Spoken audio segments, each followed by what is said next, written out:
but it could be my only chance of getting out of here. Where the hell did he get a damn hammer? I don't My know. hammer's up. Here's a friendly poke from me, old near witch. Oh, afraid of the crazy brothers, are ya? Not so weak now, are we? Well, things are unraveling fast, aren't they? Ha ha! Nah! Ah, ha, ha.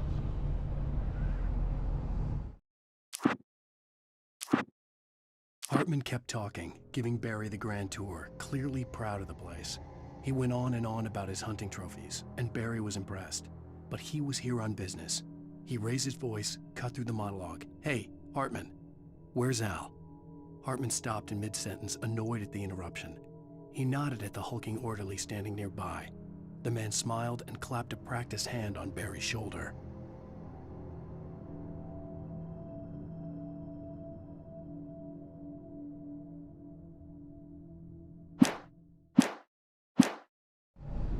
It's my storm. I'm taking it. We're on a comeback tour, baby!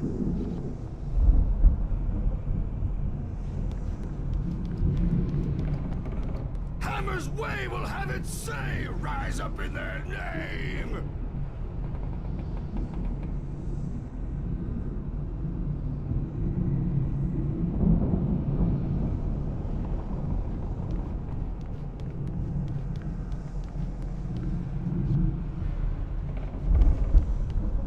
Sinclair looked bad. That wasn't a love tap. The crazy old fart hit her hard. And if she was one of Hartman's goons, she had it coming. I could get the key to the office wing from Sinclair. The backstage I had to get to Hartman's office. He had taken all my manuscript pages. That's where he'd been keeping them. Come out and face the music, Birch! It's time to pay the piper! Maybe you could come out and beat our wrinkled, adult diapered asses for us, since you're so tough, Birch. We were on the road, man! You think we haven't seen punks like you before? Mortal knave!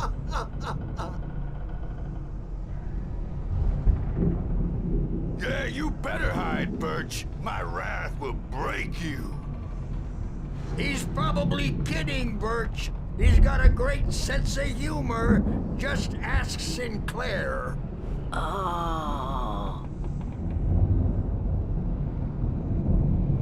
Children of the Elder God, scourge your light upon the dawn.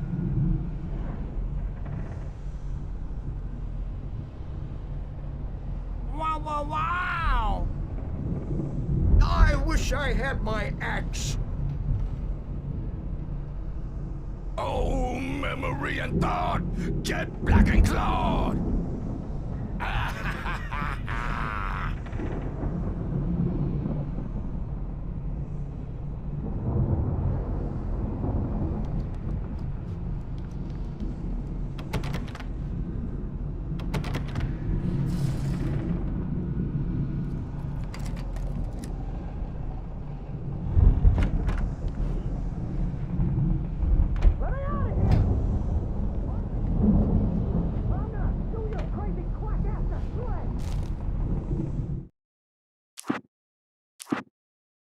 Hartman wasn't happy. Mott could see it in his eyes. He quickly lowered his own.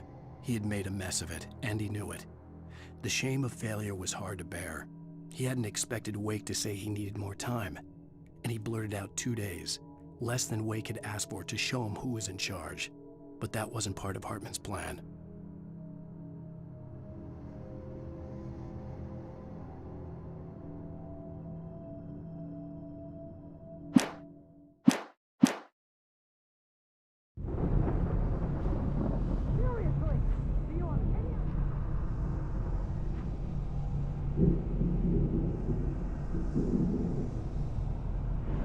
The markings on the tape said they were recordings Hartman had made at the sessions with his patients. I saw Alice's name on one of them. For a moment, I couldn't breathe right. Now, Mrs. Wake, can you tell me about Alan's problems? He's more and more out of control all the time. The parties, he's so angry all the time. He's getting violent. Do you mean with you? No, not with me. No, never. Sometimes I almost wish Alan would take a swing at me, because at least that'd lead to a conversation he couldn't just march out of. But no. Alan doesn't really sleep. And the work, well, he's not writing at all. He sits there for hours and just gets more and more frustrated. And I can't talk to him. Yes. Tell me, Mrs. Wake, what would you say to him if he'd listen? I don't know. I want to say, I look at you, and it's not you. Just some stranger who resembles you. Looking out from behind your eyes. And I don't like that guy much. And now it's all gonna go to hell. But you don't ever say this. No. I've tried, but he's not listening. He's too deep in his own problems, always going on about something else. I'm so afraid I'm gonna lose him, and we're not even talking anymore. He doesn't let me in anymore. He just keeps me in the dark. I'm so alone here, even when he's home. Please help me, Doctor, because I'm at my wit's end. Well, if you can just get him here, I'll absolutely do my very best. Yeah, but Doctor, you need to be careful with him. He's not just going to listen to you and cooperate. He's the most stubborn man I've ever met. Well, I'll be sure to bear that in mind. Hearing her voice, what she was saying made me happy and sick and guilty all at once. Worst of all, I recognized the words. The phone call from her. It had been a cut-up of this. Just a recording.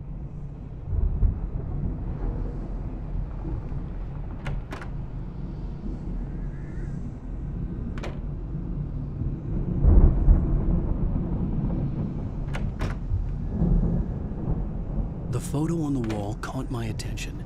In it, the clinic staff was standing outside the lodge. I knew the man next to Hartman. He was the kidnapper. Hartman had been playing me all along.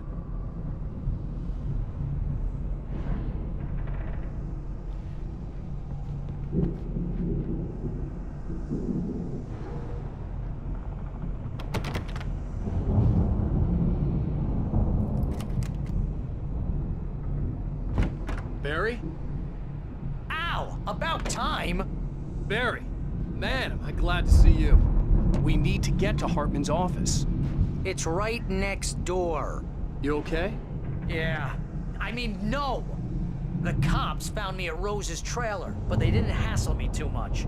I'm obviously a victim in this, and I demanded to be treated as such. Or else I'd sue their asses. Speaking of asses, that Fed gave me a real hard time, but I had no clue where you were. That guy's crazy, Al. But he let me go, and then I get a call from Hartman, that son of a bitch, who tells me you're here, and I should come pick you up, but when I got here, 2 goons clobbered me and stuck me in there. What's with the cutout? I stole it from the diner to piss off Rose after what she did to us. That'll teach her. Yeah, that's a harsh punishment. Come on, pal, we gotta get going.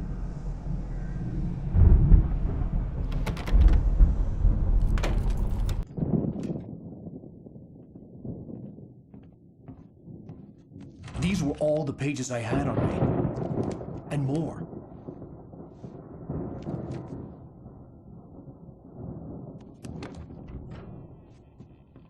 Alan, please.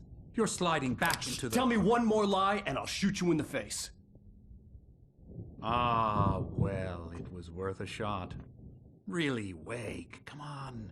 Let's work together on this. You have no idea... Hartman, shut up! Barry, get out of here. I'll catch up with you.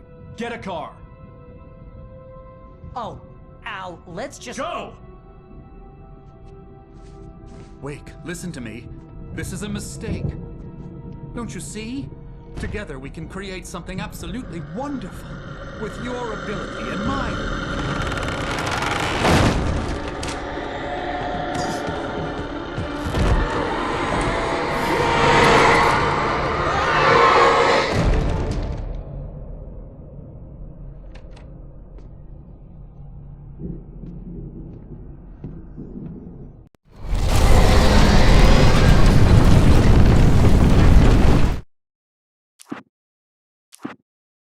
Hartman followed the fall of Alan Wake with his binoculars. When the rider hit the water, he ordered Jack to take the boat to him. The spot was easy to see in the dark, even with all the extra lights in the boat. The flare floated and kept burning even in the water. Jack turned the radio louder as the engine sputtered. The music was rough and clanking, something the Anderson brothers would no doubt have enjoyed. But Hartman chose to ignore it. Wake was finally within his reach.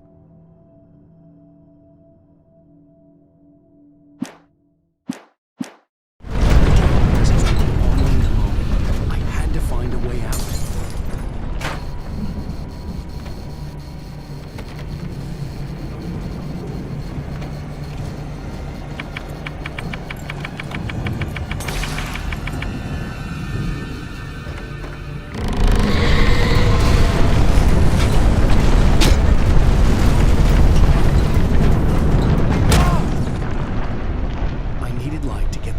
Bookshelves out of my way.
Hartman knew he was no creator.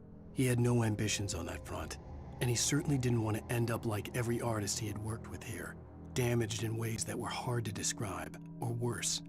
It was enough for Hartman to maintain creative control and provide direction, to be a producer. That was what most of these people were in need of anyway. Of course, suitable subjects were few and far in between.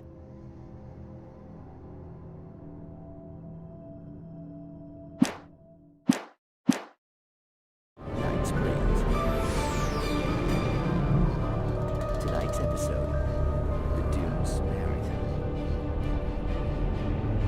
Sometimes, even the simplest things prove impossible. Consider, you get in a car and leave a life behind.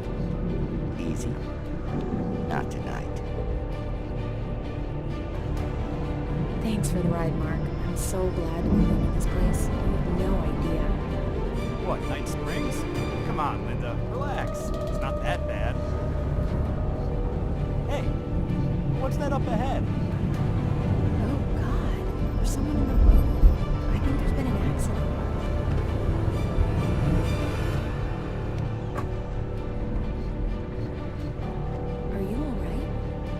no, Linda!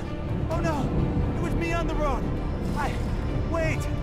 Tell him to watch out for the truck! Watch out for the truck! My God, Mark?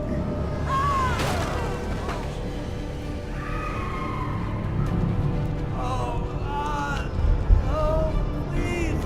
God, no! Linda! Thanks for the ride, Mark. I'm so glad to be leaving this place. What, Night Springs? Come on, Linda, relax. It's not that bad. Hey, what's that up ahead? Oh, God. There's someone in the road. I think there's been an accident.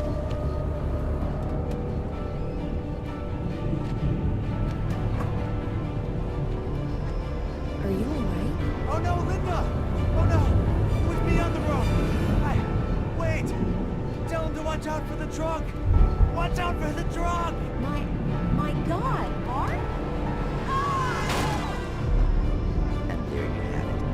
A vicious cycle, brutally punctuated by the blast of an airport and screaming metal. Many roads are dangerous, but none more so than the one that leads away from Night Springs.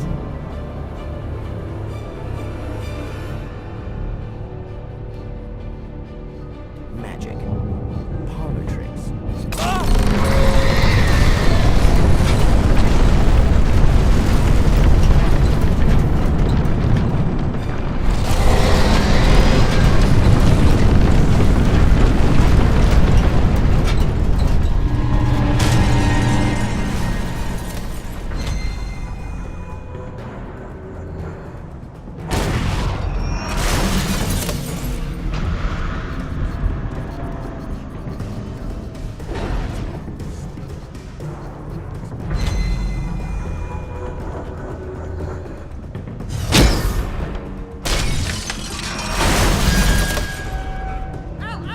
I'm here!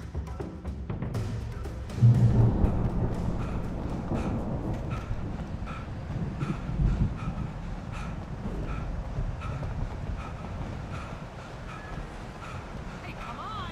We gotta get going!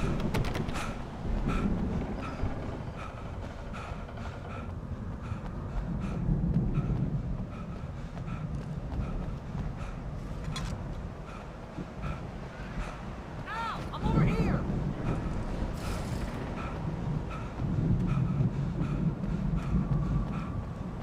I found the car, but the gate's locked. You're gonna have to go through the hedge maze over there. Barry, I don't have a light. Take this, Al! Oh, God! Look at the house, Al! Look out!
I stared at the Viking paraphernalia that littered the area, surrounding an unlikely centerpiece.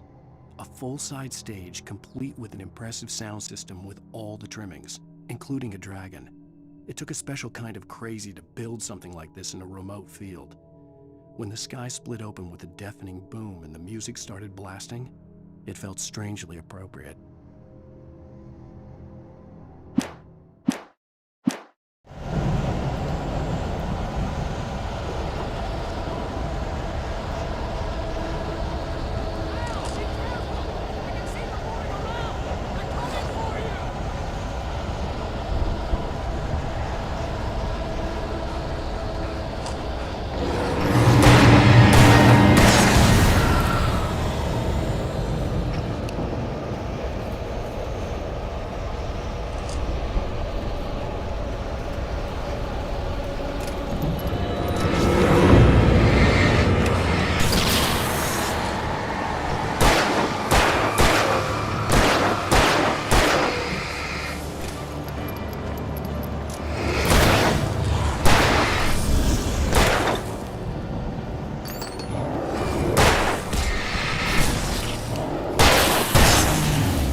Hartman hurried down the corridor.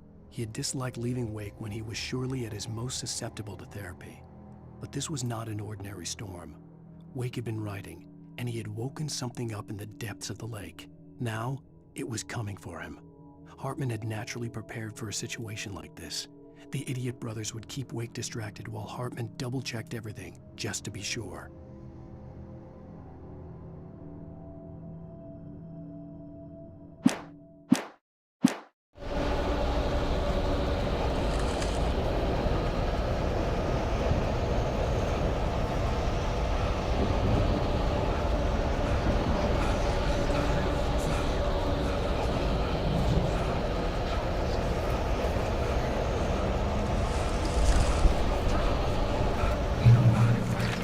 Let's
Mott knew that Wake was smarter than him. Wake had more money, a beautiful wife, everything. And Hartman said Wake was important. That made him better than Mott. But Mott was calling the shots now. He'd expected Wake to whimper and grovel, but instead, he seemed willing to fight. Mott knew he'd gotten under Wake's skin. If only Mott actually had his wife. The thought made him shiver.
For the moment, Barry was just glad he had survived the fall.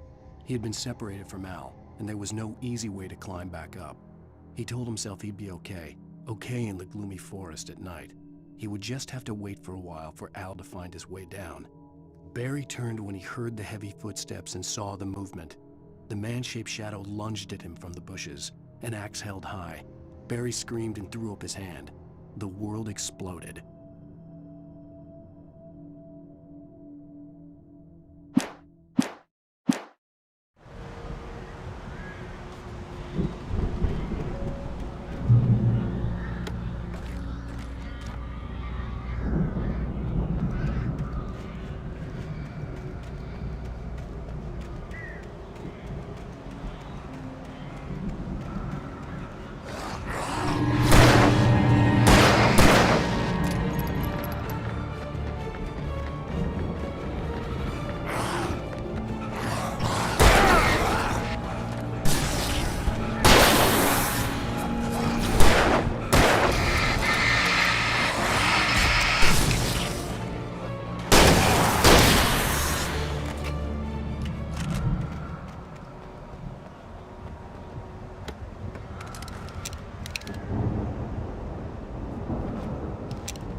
Hartman watched as Wake's features slackened. The man was bullheaded, no doubt. Even lying on the bed, he'd almost broken Hartman's nose the second time. But with a little time, he could break Wake down, give him proper direction. Wake was easily the most promising subject he'd had. Well, since Tom, really. "Sleep well, Alan," Hartman whispered with a smile. "Let me take care of you." He sniffed hard to clear his throbbing nose, swallowed blood, and barely tasted it.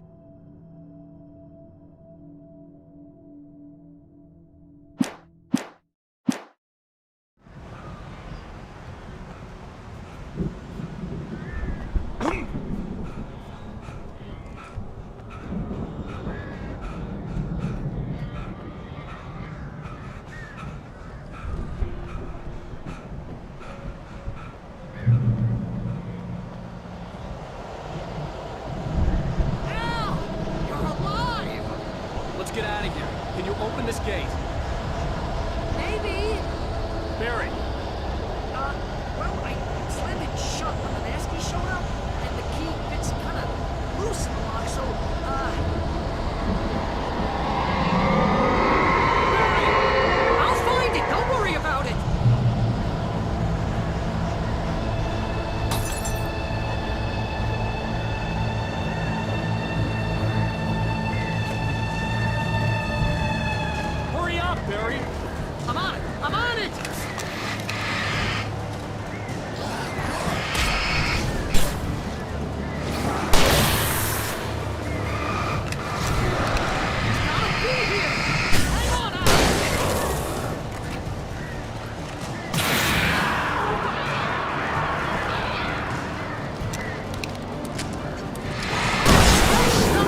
headed for the nearest "You're now leaving Bright Falls. Come back soon" sign. We're going to the Anderson farm. I knew you were gonna say something like that. You know what? You owe me big time for this. When this is through, if we make it, I don't care what anybody says, I'm done with darkness. You're gonna buy me a tanning bed as a gift, and I'm gonna live in it.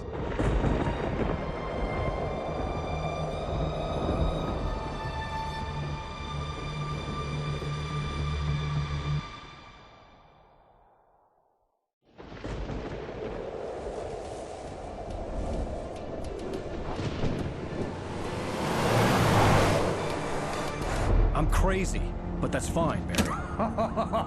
Oh, you got that right, Al. You're barking mad. You are by far the But craziest. maybe that's inevitable when you deal with crazy stuff like this. It helps.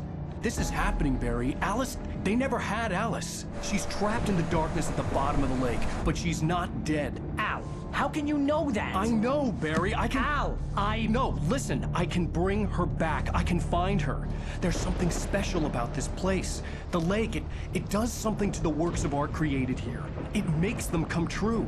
But there's a catch. The dark presence, whatever that thing is, twists it to its own ends. That's why all of this is happening. It's using my manuscript to take over everything. Al, I believe you. It happened to Thomas Zane before, it happened to the Andersons. I believe you. Crazy or not, you're not delusional. Weird shit's going down. That's a fact. I'm on board, man. I'm with you. The Andersons knew about it, but they were too far gone to tell me with all the drugs they were on. But they wrote it down. There's a message somewhere at their farm, Barry. We just need to find it. Look out!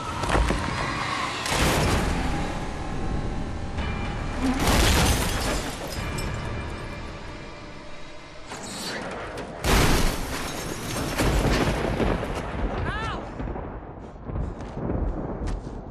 God damn it, Al, talk to me!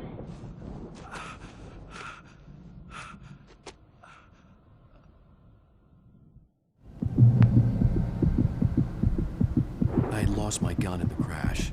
Barry was nowhere to be seen.